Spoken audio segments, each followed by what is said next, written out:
आज चर्चगेटच्या मुख्यालयामध्ये रेल्वेचे central railway, western railway या दोन्हीचे वरिष्ठ इंजिनिअरिंगचे अधिकारी, अन्य अधिकारी रेल्वेचे, बरोबरीने रेल्वे पोलीस,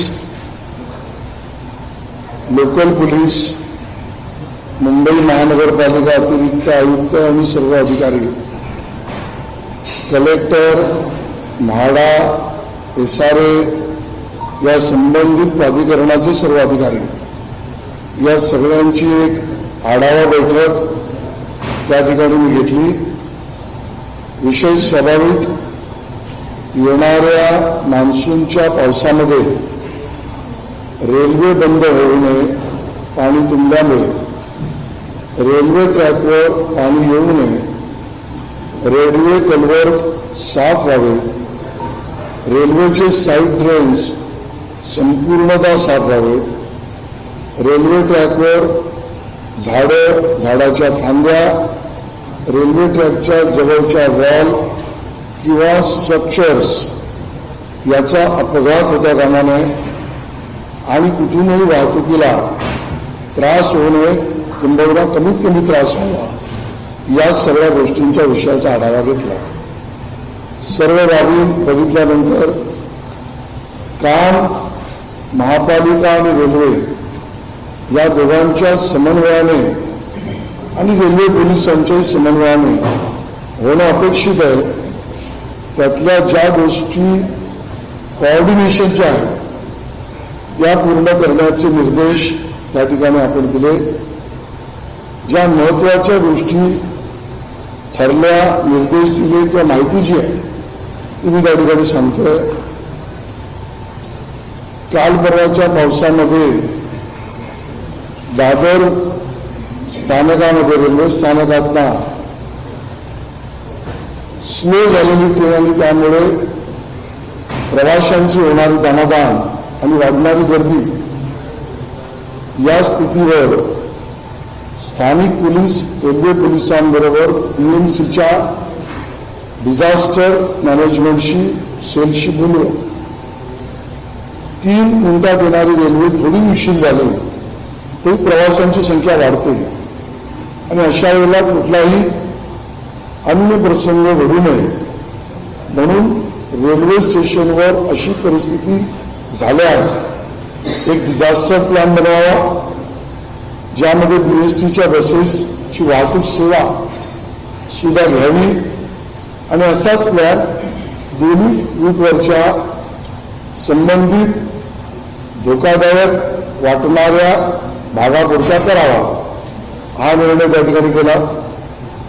दुसरा मुद्दा, एक चांगली भूमिका रेल्वेने केली आहे की जवळजवळ 36 ठिकाणी फ्लड गेज, फ्लडचं मोजमाप करणाऱ्या त्या ठिकाणी यंत्रणा बसवल्या आहेत. 5 ऑटोमॅटिक डिजिटल आहेत आणि 12 जे आहेत ते मॅन्युअल आहेत. यांचं कोऑर्डिनेशन BMCच्या आपत्ती व्यवस्थापन विभागाशी करणं आवश्यक आहे.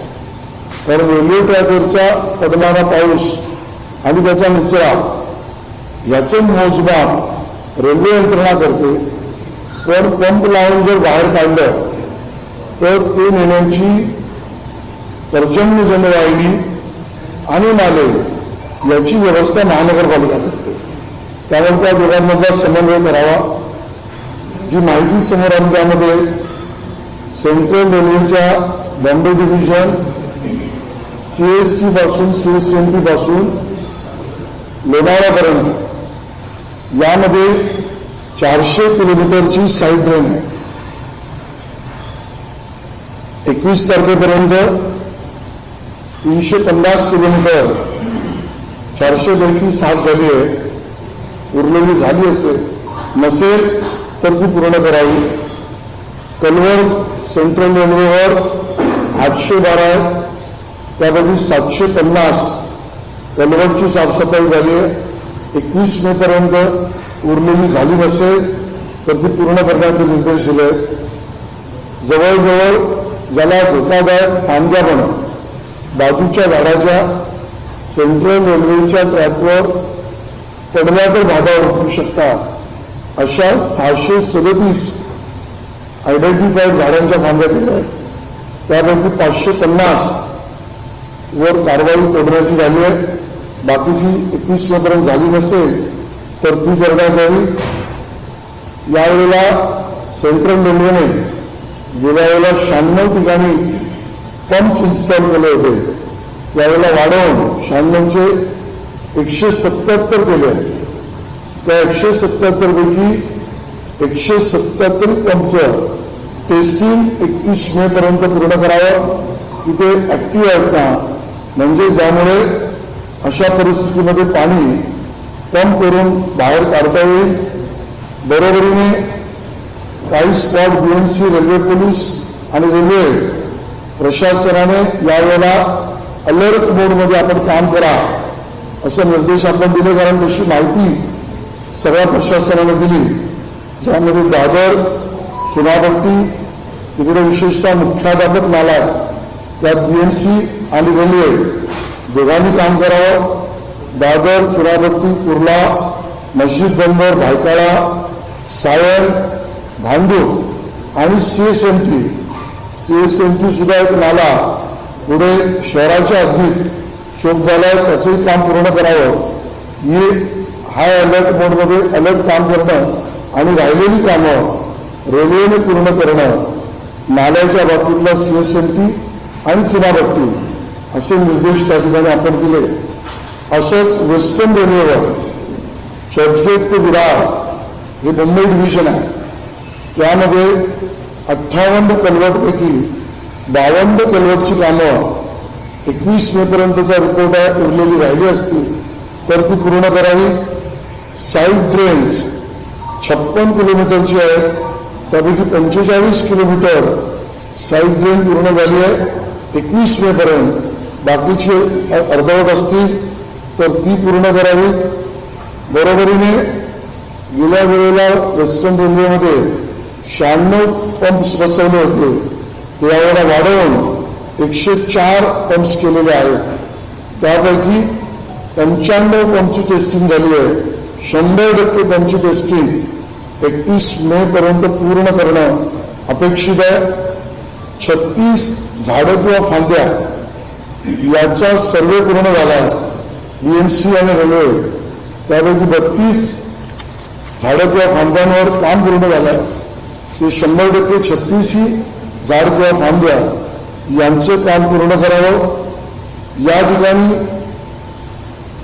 एक विशेष मुद्दा, काही धोकादायक इमारतींचा, त्या 24 धोकादायक इमारती रेल्वे हद्दीत धोकादायक महापालिकेने घोषित केलेल्या ज्या आहेत त्या विषयावर वरिष्ठ यंत्रणांशी माननीय मुख्यमंत्री आणि माननीय रेल्वे मंत्री यांना या विषयात अवगत करून निर्णय करण्याची आवश्यकता असेल तो आहेच.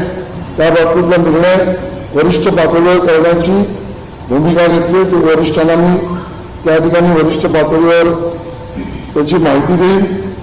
मरीन लाईन्स, रेल्वे आणि बाहेरचे स्ट्रॉंग वॉटर ड्रेन आणि कोस्टल रोडच्या कामामध्ये साफ करणारे ड्रेन याची कोऑर्डिनेशन करण्याचे निर्देश त्या ठिकाणी आपण दिले.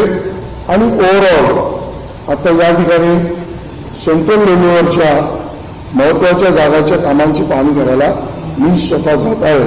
ओव्हरऑल हा बैठकीचा भाग मी आपल्या सगळ्यांसमोर मांडला.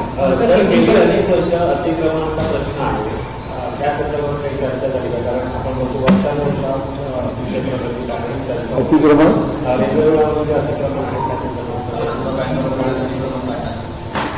ओव्हरऑल लाईन्स वाढवण्यासाठीची अतिक्रमणं हा ऑनगोईंग वर्कचा भाग आहे. त्याची चर्चा केली आणि त्यामध्ये रेल्वेचे लाईन्स वाढवणे व अतिरिक्त लाईन्स टाकणे या कामाला म्हणजे मुंबईकरांच्याच कामाला कुठेही अडचण न होता स्थानिक पातळीवरच रियाब करण्याच्या बाबतीतल्या सूचना मुख्यमंत्री महोदयांनी दिल्या आहेत.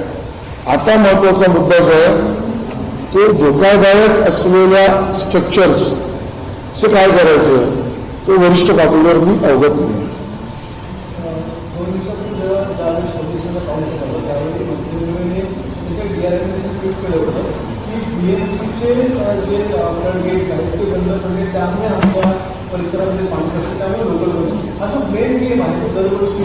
या विषयावर चर्चा झाली.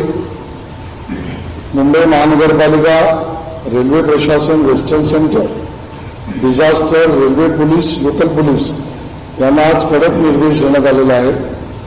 अशा पद्धतीचा ब्लेम गेम चालणार नाही. त्यावेळेला जो साईटवर असेल त्याची ती जबाबदारी आहे.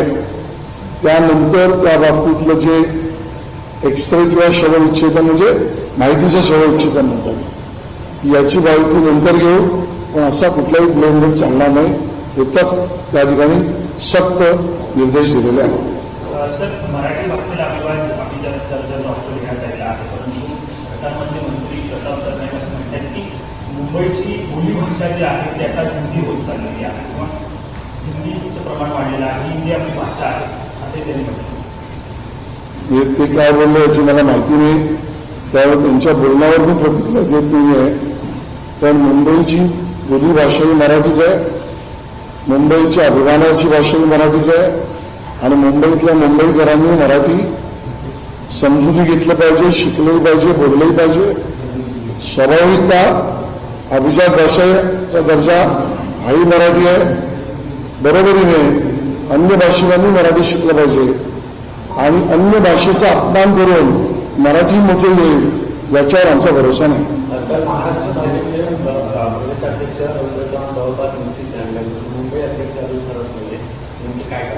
मी ठरवत नाही, तुम्हाला बोलू सांगितलं. ठरवणाऱ्यांनी ठरवलं असेल ते वेळेला जाहीर करतील.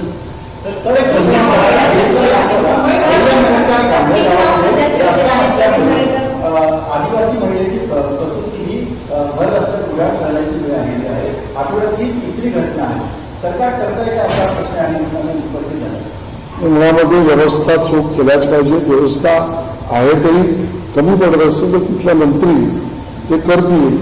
माननीय मुख्यमंत्र्यांना मी याच्याबद्दल अवगत केलं. सर, गेल्या काही दिवसापासून दोन्ही पवार एकत्र येतील अशी चर्चा आहे. त्यावरची आज शरद पवारांनी प्रतिक्रिया दिली आहे. छोटीशी प्रतिक्रिया दिली की मला माहीत नाही.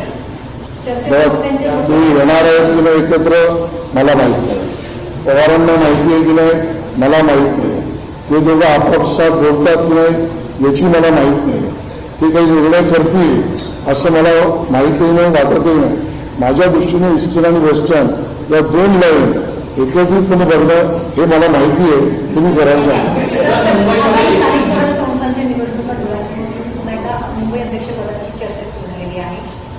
आणि स्थानिक स्वराज्य संस्थांचा आणि निर्णयाचा संबंध नाही.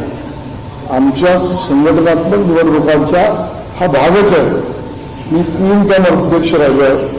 आता नवीन अध्यक्ष होणं स्वाभाविकच आहे. ते नवीन अध्यक्ष आम्ही करू.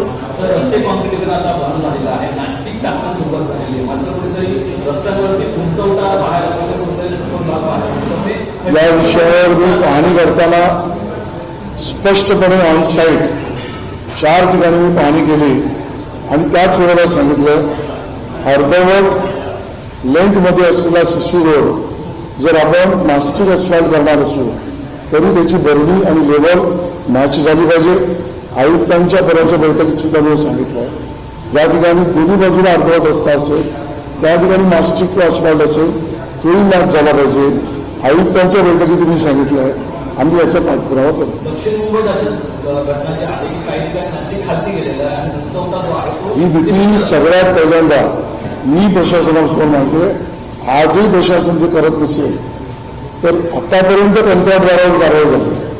यापुढे अधिकाऱ्यांवर करावी लागेल. नेगोशिएशन 6 दिवस झाले तरी बंद आहे. अद्यापही सुरू करण्यात आलं नाहीये. मग पाणी नसल्यामुळे बंद करण्यात आलं. आचार्य अत्रे स्टेशनच्या बद्दल आदित्य ठाकरे यांनी परिस्थिती पाण्याची बरोबरच गंभीर होती पण त्याहीपेक्षा जास्ती वातावरण निर्मिती केली. त्या स्टेशनला जवळ असलेल्या सेवा सुविधा म्हणजे फ्लड प्रोन एरियाच्या त्याच्या वॉलचं काम अजूनही पूर्ण होणं बाकी होतं. त्यामुळे ती परिस्थिती झाली असं MMRCने सांगितलं. अंडरग्राऊंड स्टेशन आचार्य यात्रे सोडून जी आहेत त्याच्यावर एकही बंद पडलेला नाही. हा सक्सेस आदित्य ठाकरेंना पचत नाही आहे, त्यांच्या पोटात दुखतंय. बाकीच्या स्टेशन अंडरग्राऊंड असून ते चालू राहिले, याचा पोटदुखीचा कारण त्यांनी केला आहे. अत्रे स्टेशनही लवकरच पूर्ण होईल. मुंबईमध्ये करवाढीचा फटका बसतो. जे रेग्युलर करदाते आहेत त्यांच्यासाठी करवाढ याला सर्वस्वी महाविकास आघाडी आणि ठाकरे कर जबाबदार आहे. तो कसा? करोनाच्या काळामध्ये जी महानगरपालिकेच्या हक्काचं आमदनी आहे, इन्कम आहे, ते म्हणजे विकास कामांमध्ये जे प्रीमियम आकारले जातात, ज्याला राज्य सरकारची मंजुरी असते, ते प्रीमियम विकासक बिल्डर महानगरपालिकेला देणं बंधनकारक असतं. त्यामध्ये उद्धव ठाकरेजींच्या महाविकास आघाडी सरकारने म्हणजे उभाटा सेना, काँग्रेस आणि राष्ट्रवादी त्यांची यांनी 50% कर माफ केला. बिल्डरांना 50% सूट दिली. 12,000 कोटीची एका वर्षाची आमदनी 605 प्रोजेक्ट्समध्ये बिल्डरांवर वाटून टाकली. खैरात 12,000 कोटीचं इन्कम मुंबई महापालिकेचं एका वर्षाचं कमी झालं. पुढच्या वर्षी तीच घट. हा खड्डा भरणं ही आजची आवश्यकता निर्माण झाली आणि ते खड्डा करणारा ठाकरेकर हा आताच्या करवाढीला जबाबदार आहे. दर 10 वर्षाने कायद्यानुसार होणाऱ्या प्रक्रियेत ही प्रक्रिया झालेली आहे. महापालिका आयुक्तांना आमचा प्रश्न आहे, तुम्ही कर वाढवताय, कार्य जे कायद्यातल्या पद्धतीप्रमाणे 10 वर्षांना वाढवताय, सेवा जास्ती काय देणार ते सांगा. हा आमचा प्रश्न आहे.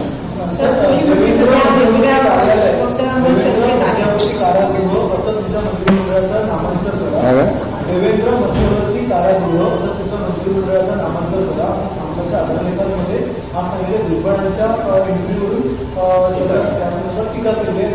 देवेंद्र फडणवीस नाव बघा, मी सामना वाचत नाही, अग्रलेखाचा तर प्रश्न नाही. कारागृहाची एक्सपर्टी सामनाच्या संपादकाकडे असू शकते. कारागृह आणि कारागृहाबद्दल बोलणं किंवा ते आपलं गृह मानणं हे त्यांचा अभिलेख किंवा त्यांच्या लिहिण्याचा भाग असू शकतो. याच्या पलीकडे मी घ्या. कृषी मंत्री सध्या त्यांच्या वेगवेगळ्या वक्तव्यावरून चर्चेत आहे. आता पुन्हा एकदा त्यांनी वक्तव्य केलेलं आहे. कृषी मंत्री पदे म्हणजे ओसाडगावची पाठी. मला वाटतं मी ते स्टेटमेंट वाचलं नाही, पण अशा पद्धतीचं स्टेटमेंट कोणी करत असेल, मी त्यांच्याबद्दल बोलत नाही, जनरल बोलतोय, तर त्यांनी अशा गोष्टी टाळाव्यात असं मला व्यक्तिशः वाटतं. सर, जयराम रमेश से ऐसा बयान दिया गया वो कहते हैं कि हमारे सांसद भूख रहे हैं, वही आतंकवादी ने किसी सांसदों ने किया है. किस तरह देखते सर ऐसे स्टेटमेंट? केंद्रीय विषय पर मैं प्रतिक्रिया नहीं दूंगा. मैं नॉलेज सफाई के लिए निकला हूँ, मैं मुंबईवासी की सेवा के निकला हूँ. उसके बारे में मुझे कुछ काँग्रेसचे प्रदेशाध्यक्ष असं म्हणत आहे की पहिला दहशतवादी हल्ला जो आहे तो नथुराम गोडसेंनी महात्मा गांधींवरती केला. बघा, आता नॉलेज सफाईच्या राऊंडला उशीर होतं, आपण तिकडे जाऊया आणि ती कामं बघूया. दोन्हीमध्ये मनसे गट आणि ठाकरे गट एकत्र येऊन पुलाच्या आंदोलनासाठी एकत्र चलावायचं तो पूल आहे. कुठेतरी आतापर्यंत 15 मागच्या चर्चेत स्थानिक पातळीवर एकत्र पुढाकार पाठवतो. बघा, ही चर्चा चालू बरीच दिवस. आंदोलनाला एकत्र येतात, चहापानाला एकत्र येतात, निवडणुकीला एकत्र येतात. आल्यावर बघू की आम्ही प्रत्येकाने आपल्या कुटुंबात सुखी राहिलं पाहिजे, कारण कुटुंब व्यवस्थेवर भरोसा ठेवणारे लोक आम्ही आहोत. एकत्र कुटुंब व्यवस्था अशी समाज व्यवस्था असली पाहिजे आमचा विचार आहे. राजनैतिक एकत्र असतील तर त्यांचा निर्णय झाल्यावर त्यावेळेला आम्ही आमची भूमिका मांडू. सर, आप लगातार मीटिंग लेते जा रहे हैं नारे सफाई के लिए. आज भी आपने मीटिंग लिया सेंट्रल लेवल पे. सिर्फ मीटिंग नहीं, मैं ऑन स्पॉट भी जाता हूँ. मैं आदित्य ठाकरे या उनके पिताश्री के जैसे एसी रूम में बैठ के या फॉरेन में घूमकर थेम्स नदी या पेरिस की सीन नदी घूमकर यहाँ पे मुंबई की बारिश पर टीका टिप्पणी नहीं करता। मेरा काम है, सरकार का काम है, मेरे दल का भी काम है, जो मैं करता हूं, करूंगा, आगे भी करता हूं। तर रेल्वे पटरीवरती पाणी साचण्याची अनेक कारण म्हणजे रेल्वे पटरीच्या बाजूला असलेल्या वस्त्या त्याच्यातून कचरा बाहेर टाकला जातो, सांडपाणी रेल्वेच्या गटारामध्ये सोडलं जातं. याला आळा घालण्यासाठी काही रोडमॅप तयार याच्यावर लॉंग टर्म रोडमॅप तयार आहे, काही शॉर्ट टर्म या 4 महिन्यात करायच्या ज्या गोष्टी आहेत त्यातला समन्वय आणि कामाची विभागणी आता निर्देश दिले.